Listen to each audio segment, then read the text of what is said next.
Every single piece of connected tech you rely on. It's basically living a double life right now. Welcome to The Explainer. Today, we are diving deep into the actual network mechanics of IPv4 and IPv6 coexistence. We're going to get right into the core of how modern networks manage to function during this massive industry-wide transition. I mean, it's a topic that affects literally everything, from the phone sitting in your pocket right now to the servers routing global data. And specifically, we're going to look at exactly how stateful NAT64 actually manages all this traffic. So here's our roadmap for today. 1. The IPv4 exhaustion crisis. 2. Bridging the protocol divide. 3. Inside stateful NAT64 traffic. 4. State table security risks. And 5. The stateless alternative. We'll just move systematically right from the initial crisis all the way to the stateless alternatives that network architects are using today. All right, Section 1, the IPv4 exhaustion crisis, running on empty. First things first, we really have to establish exactly why this transition architecture is completely unavoidable for network engineers. I mean, it is definitely not just a nice-to-have, it's an absolute operational necessity. And to understand why, we have to start with this stark number, 2011.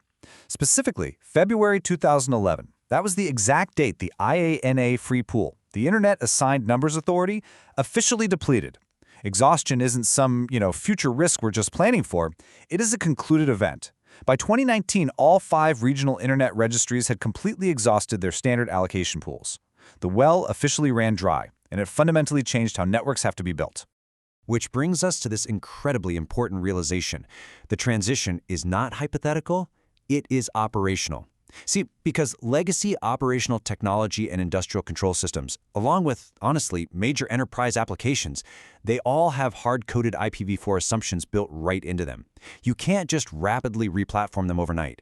So we're facing a prolonged coexistence period that is going to be measured in decades.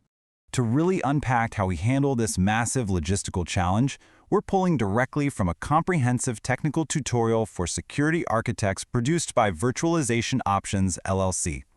It's a fantastic, foundational text that beautifully grounds everything we're going to look at today.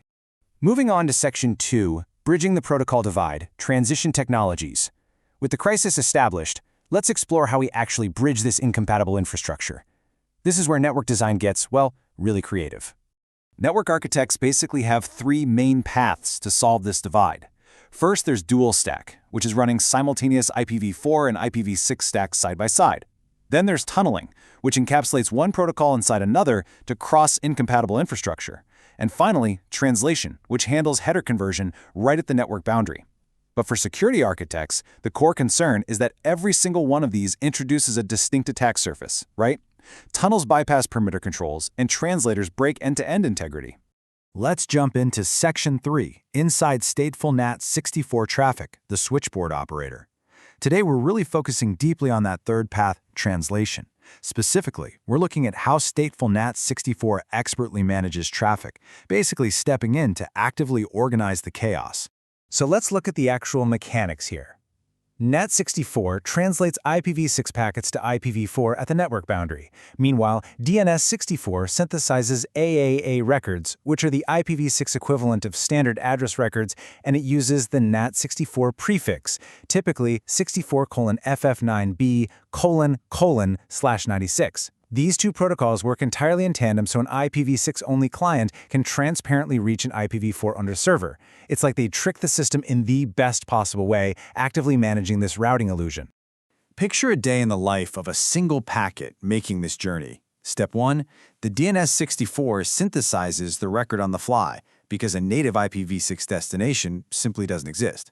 Step 2, the client, thinking everything is perfectly normal, fires off an IPv6 packet aimed squarely at that specific prefix.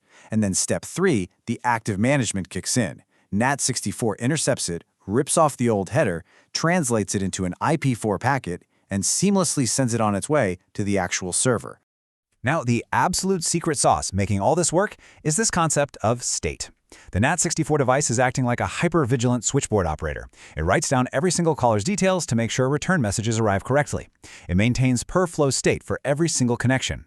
It actively tracks and remembers exactly who asked for what, so when the IPv4 server eventually replies, the NAT64 device knows precisely which waiting IPv6 client to send that translated reply back to. Just look at how a state table actually maps this out in real time. The source data, so the IPv6 address and port, is mapped directly to the outbound IPv4 addresses held in the translator's pool. Notice how two totally different clients are seamlessly sharing the exact same mapped IPv4 address, they're just using different mapped ports. This highly specific active tracking is exactly how stateful NAT64 expertly manages massive volumes of traffic without missing a beat. And the advantages of managing traffic this way are just huge. Because many IPv6 clients can actively share a very small IPv4 pool, this mechanism heavily reduces address consumption. And here's why this is a total game changer. Subscribers don't even need an IPv4 stack at all. It requires absolutely zero client-side configuration. The active management happens entirely behind the scenes, making it completely transparent to the end user. Which brings us to Section 4, State Table Security Risks, Overwhelming the Switchboard. Because, yeah, there is a catch. Let's look at what happens when that centralized, hyper-vigilant memory actually becomes a target. See, the very thing that makes stateful NAT64 work is also its biggest weakness. We see three main vulnerabilities here.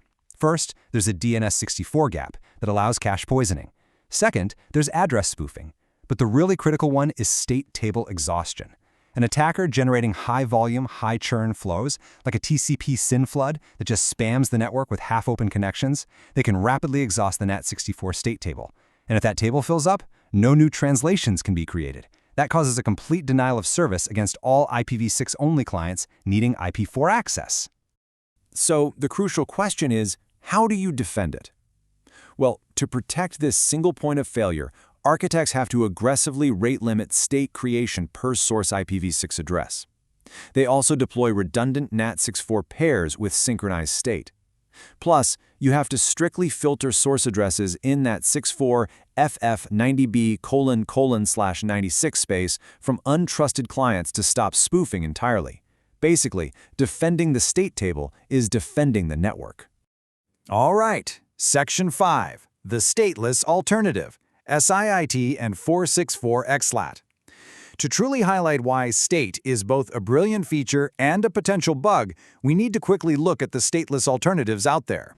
When you compare them side by side, the trade-offs are actually incredibly clear. Unlike stateful NAT64, which maintains that active per-flow tracking we just talked about, stateless IP/ICMP translation, or SIIT, eliminates per-flow state completely. It algorithmically maps addresses instead. And by doing this, you instantly gain horizontal scalability and entirely remove the risk of state table exhaustion. But it comes at a major cost. It requires a strict one-to-one address mapping. It does absolutely nothing to conserve those precious IPv4 addresses. And what about applications that just outright break when translation happens? Like that legacy software stubbornly holding on to literal IPv4 addresses. Well, mechanisms like 464XLAT bridge that final gap. It combines a client-side stateless translator, a CLAT, with a provider-side stateful NAT64, a PLAT. This combo runs natively on devices like Android and iOS, and it magically allows those tricky, literal IPv4 applications to operate totally transparently on an IPv6-only network. Which leaves us here. As you design for the next decade of totally unavoidable coexistence, you really have to ask yourself, are you actively defending the state table of your network's most critical bridge? Because understanding how stateful NAT64 meticulously manages traffic, that is the only way you're going to secure it. Thank you so much for joining me on this explainer, and keep learning.